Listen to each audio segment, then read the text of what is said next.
শুভ সকাল বন্ধুরা, পিঙ্কি অ্যান্ড সুমন ব্লগে আপনাদের আবারও স্বাগতম জানাই। কেমন আছেন সবাই? আশা করি ভালোই আছেন। আমিও ভালো আছি।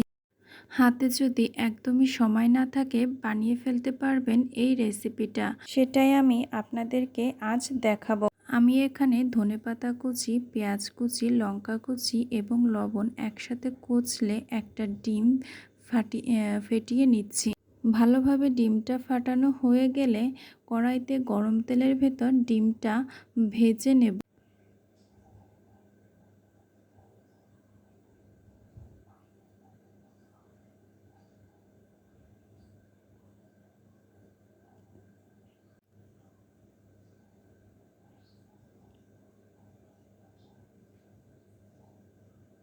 ডিমটা ভালোভাবে উল্টে পাল্টে ভেজে নেব যাতে ভেতরে কাঁচা না থাকে। এবার রুটির জন্য নিয়েছি আটা, লঙ্কা কুচি, পেঁয়াজ কুচি, ধনেপাতা কুচি, লবণ আর হালকা হলুদ, শুধুমাত্র কালার আসার জন্য।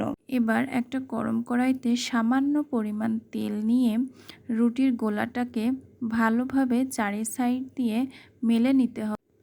তারপর এপিট ওপিট করে ভালোভাবে ভেজে নিতে হবে যাতে করে ভেতরে কাঁচা না থাকে। এভাবেই প্রতিটা রুটি বানিয়ে ফেললাম যাতে দেখেন ভেতরে কোনো কাঁচা অংশ নেই। হাতে যদি একদমই সময় না থাকে তাহলে এভাবেই ঝটপট সকালের নাস্তা তৈরি করে ফেলতে পারবেন।